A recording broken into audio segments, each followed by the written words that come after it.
We interrupt our program to bring you this important message. This is, Mr. Fisher, this has been an absolutely extraordinary interview. For you to come on here and for you to say I was one of the central bankers who engineered the front loading of the banks. We did it to create a wealth effect. And then to go on and tell us with a big smile on your face that we're overpriced, which was the word that you used in the market, that there would be some digestive problems. Are you guys going to take the rap if there is a serious correction in this market? Will you equally come on and say, I'm really sorry, we overinflated the market, which is a logical conclusion from what you've said so far in this interview? In my opinion, we went one step too far, which is QE3. By March of 2009, we had already bought $1 trillion in securities. And the market turned that first week in March. To me, personally, as a member of the FOMC, that was sufficient. We had launched the rocket.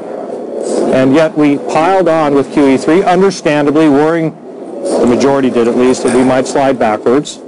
So I think you have to be careful here and frank about what drove the markets. Look at all the interviews you had over the last many years since we started the QE program, quantitative easing, and it was the Fed, the Fed, the Fed, the European Central Bank, the Japanese Central Bank. What are the Chinese doing?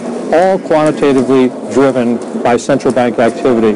That's not the way markets should be working. They should be working on their own animal spirits, but they were juiced up by the central banks, including the Federal Reserve, even though some of us would not support QE3. I think we have to bear in mind that what the Fed did, and I was part of that group, is we front-loaded a tremendous market rally starting in 2009, in March of 2009.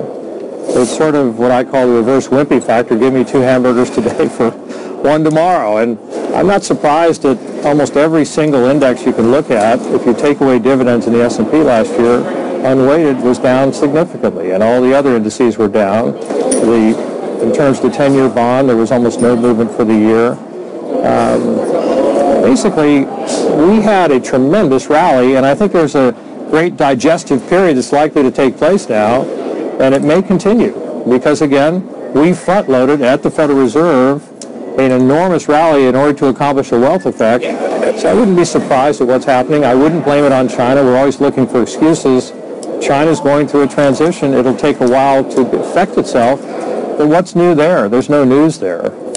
Well, I mean, a 7% plunge in their market is a scary thing to wake up to for U.S. investors. We have to, I've been going to China since 1979. I was part of the group that negotiated with Deng Xiaoping the normalization of our commercial claims against each other and closed that deal on March 1st of 1979. So I think I've got a little bit of experience in China. I invested in China for quite a period with my fund in the B-shares market. You have to remember, Shenzhen, Shanghai are basically domestic markets. They're trying to manipulate those markets as much as possible. Jim Cramer was right on this morning in terms of the force that they use to prevent real animal spirits from emerging. Well, I guess then the question, Richard, is how ugly is it going to get? There was a point yesterday where the Dow was down 467, and everyone was trying to figure out, to your point, why? Does the Chinese stock market really affect us? If you do see this as this big unwind from Fed policy, which fueled, what, a 6.5-year bull market? What does it look like on the way down?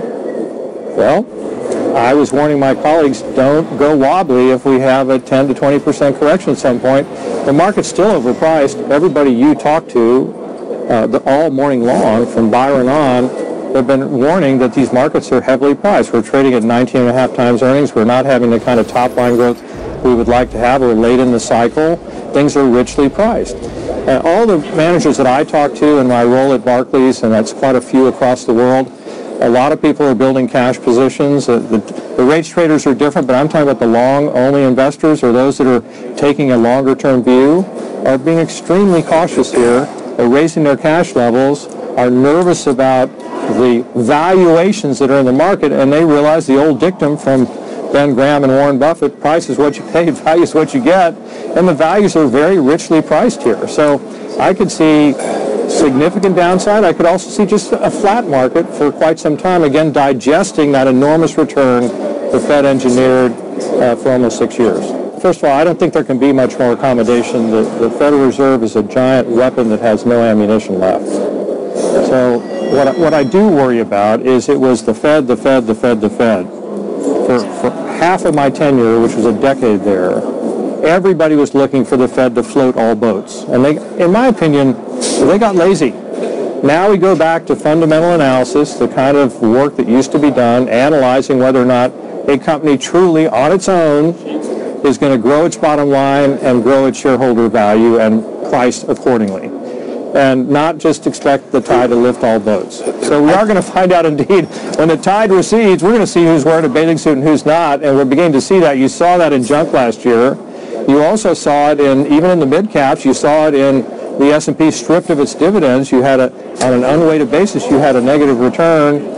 The only asset that really returned anything last year, again, if you take away dividends, believe it or not, was cash. It's 0.1%. Yes. That's a very unusual circumstance. We're totally out of time. One word answer. The Fed forecasts 4 rate hikes this year. The market says it'll only be half of that. Who will be right? I thought John Williams' interview was very good yesterday. I'd bank on that. Well, he says the Fed is going to go through with their forecast. Richard Fisher, always a pleasure. Thanks for joining us, the former president of the Dallas Fed.